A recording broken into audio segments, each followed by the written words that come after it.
বিরিয়ানি করতে পারি না, কিন্তু আমার মেয়ে আমার হাতে বিরিয়ানি খেতে খুব ভালোবাসে। তো কিছু মানে মাংস আনলেই ওর একটা মা বিরিয়ানি বানাও, বিরিয়ানি বানাও। তো নমস্কার বন্ধুরা, আজকে চলে এসেছি ছোট্ট একটা ব্লগ নিয়ে। আমি আমার ঘরোয়া পদ্ধতিতে, মানে যেটুকু অন্য বন্ধুদের দেখে শিখেছি বা আমার মা বানায় সেখান থেকে দেখে শিখেছি, তাই একটু বাড়িতে নর্মাল বিরিয়ানি আমি রান্না করি। আমার মেয়ে খুব ভালো খায়, তো এই জন্য আমার করতে ইচ্ছাও করে। হয়তো অনেক ভুল ত্রুটি হবে, হয়তো বিরিয়ানি করার অনেক জিনিস ইউজ করা যায়, আমি সেটা করি না। তাও যে আমি যেরমভাবে করছি সেরমভাবে তোমাকে একবার দেখাচ্ছি তোমাদেরকে। এখানে আমি চালটা ভিজিয়ে রেখেছি, আর এটা হচ্ছে আদা আর কাঁচা লঙ্কা একসাথে পেস্ট করা আর রসুন। এখানে প্রায় 800 মতো মাটন আছে, আলু, পেঁয়াজ, টমেটো। আর এইটা হচ্ছে আমি দুধের মধ্যে গোলাপ জল আর কেওড়ার জলটা আমি একসাথে মিশিয়ে রেখেছি। এরপর আমার কাছে কেশরটা অ্যাভেলেবেল নেই, আমি অল্প একটু ফুড কালার দেবো পরে। আর এটা হচ্ছে সবাই জানো মিঠা আতর, এটা আমি সবার শেষে দেবো। আরও হয়তো টুকটাক অনেক কিছু আমি বাদ দিচ্ছি, সেগুলো হয়তো রান্না করতে গিয়ে মনে পড়বে, আলাদা করে দিয়ে দেবো, দেখাতে পারবো না।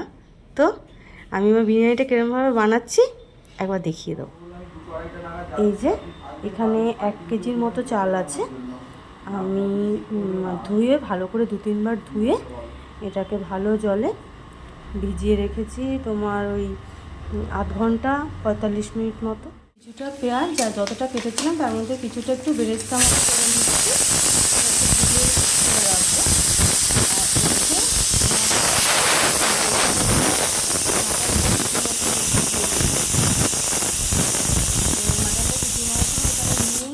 তোমরা শুনতেও পাচ্ছ সিটি পড়ছে, 3টে মতো পড়ে গেছে। আমি এর মাটনটা সিদ্ধ করার সঙ্গে নুন, অল্প হলুদ আর বিরিয়ানি মশলা দিয়েছিলাম। একটু সাদা তেল দেবো ভেবেছিলাম, বলছি না রান্না করতে গেলে সব ভুলে যাচ্ছি, এবার মাথায় রেখে করতে হচ্ছে, এটাও একটু তুলতে হবে সেই হিসেবে। আর দেখো আমি অত গুছিয়ে কাজ করতে পারি না, তো হয়তো মানে আমার কড়াই বাসন অতটা আমি সময় পাই না, তো সেরমভাবে হয়তো একটু যেগুলো ভুল আছে একটু ইগনোর করো প্লিজ। এই ধোয়া উঠছে ভাতে, দেখতে পাচ্ছ তোমরা। এই গরম অবস্থায় আমি সে বলেছি তোমাদের, জলটা যখন ফুটছে আমি নুন দিয়ে দিয়েছি। এই গরম অবস্থাতেই আমি এর মধ্যে কিছুটা পরিমাণ ঘি আর বিরিয়ানি মশলা কিছুটা, আর হচ্ছে গিয়ে তোমার দিয়ে দেবো, কী বলবো, হালকা একটু চিনি। আমি জানি চিনিটা অপশনাল, আমি একটু দিই, একটুখানি। মোটামুটি হয়ে গেছে, এবার আমি তুলে নেবো। এখানে ডিম সিদ্ধ করার জন্য বসিয়ে দিয়েছি। এখানে একটু অন্ধকার অন্ধকার লাগছে, আমি এখানে আলুটা ভাজা বসিয়ে দিয়েছি, নুন হলুদ মাখিয়ে। আলুটা ভাজার পর আমি প্রেশারে একটা সিটি মেরে নেবো, তাহলে আলুটা একটু ভেতর অব্দি আর কি এটা একটু ঢুকবে। এটা ভাজা হয়ে গেছে, এবার তুলে নেবো।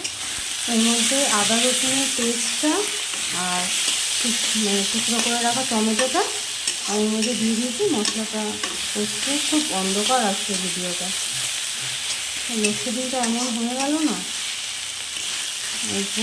এবার এরপর এর মধ্যে নুন নুনটা দিয়েছি, মানে এরপর আমি এর মধ্যে মাটনটা দিয়ে দেবো। মাটনটা দেওয়ার পর এর মধ্যে হলুদ গুঁড়ো, লঙ্কার গুঁড়ো, কাশ্মীরি লঙ্কার গুঁড়ো, জিরের গুঁড়ো আর বিরিয়ানি মশলা একসাথে দিয়ে আমি এটাকে কষাবো।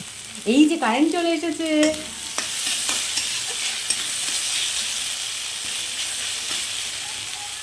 এখানে আমার ডিম সিদ্ধটাও হয়ে গেছে ইন্ডাকশান। মটনটা কষা হচ্ছে, মানে আমার বিরিয়ানির সব ইনগ্রিডিয়েন্টস মোটামুটি রেডি। এবার আমি জাস্ট মেলাবো। হ্যাঁ, তোমরা একটু দেখো। আমি আগে ওই যে ডেচকি কী বলে ওটা, হ্যাঁ ডেচকি, তো ওর মধ্যে একটুখানি ঘি দিয়ে দিলাম, নিচটা একটু ঘিটা মাখিয়ে। তার মধ্যে কিছুটা পরিমাণ মাটন দিয়ে দিলাম উইথ গ্রেভি। এবার কিছুটা রাইস কাট করছিস তো, এটা তো ধাপে ধাপে সাজাতে হয়, সবাই তোমরা জানো। আমি অতটা প্রপারভাবে করছি না, তাও যেটুকু তোমাদের সাথে শেয়ার দিয়েছি। এরপর এটার মধ্যে তোমাদের বলেছিলাম গোলাপ জল, কেওড়া জল আর দুধের মধ্যে আর একটু ফুড কালার দিয়েছি। এটা এখানে আমি বেশি কালার দিইনি, খুব হালকাই দিয়েছি, 1 চামচ 2 চামচ দিয়ে দিলাম। এরপর একটু বিরিয়ানি মশলা আর যে সেদ্ধ করা আলুটা ছিল এটা একটুখানি ওর ফার্স্ট সাইডে দিয়ে দিচ্ছি। এরপর আবার আমি মাটন দেবো।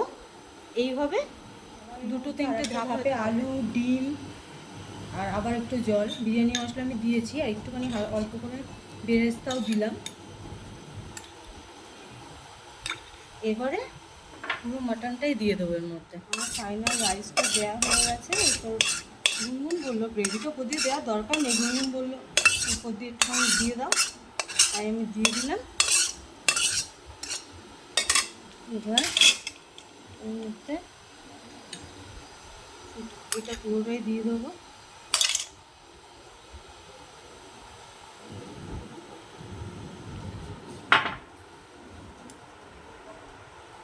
একটু কষা করে দিয়ে দিলাম। এর মধ্যে দিয়ে দেবো বেরেস্তা।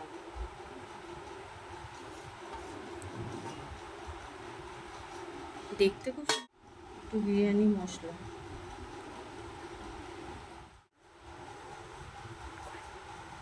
আর একটু বিরিয়ানি মশলা এর মধ্যে অ্যাড করে দিলাম। আমি ঘিটা গরম অবস্থাতেই রাইসের উপর দিয়েছিলাম, তোমাদেরকে বলেছিলাম, আর আমি আলাদা করে জন্য ঘি দিলাম না। আর মানে যে পাত্রের মধ্যে বিরিয়ানিটা রেডি করছি ওর নিচেও আমি ঘি মাখিয়ে নিয়েছি। তো আমার বিরিয়ানিটা অলমোস্ট ডান। এবার আমি এটাকে ঢাকা দিয়ে 40-45 মিনিটের মতো আমি আবার ওভেনে ঢিমা আছে বসিয়ে রাখবো, গ্যাস কমিয়ে। তারপর আমার যথারীতি আমি ভুলে গেছি মিঠা আতর দিতে, তো গ্যাসে বসানোর পর এর মধ্যে একটুখানি মিঠা আতর ছড়িয়ে দিলাম। এটাকে চাইলে তোমরা অনেকেই মিঠা আতরের স্মেলটা পছন্দ না, চাইলে তোমরা এটাকে স্কিপ করতে পারো। ঠিক আছে, ভিডিও এবার রেডি। আজকে ব্লগটা এখানেই শেষ করলাম। আমার ভিডিওটা ভালো লাগলে বন্ধুরা আমার চ্যানেলটাকে সাবস্ক্রাইব করে দেবে আর একটা লাইক দিয়ে দেবে।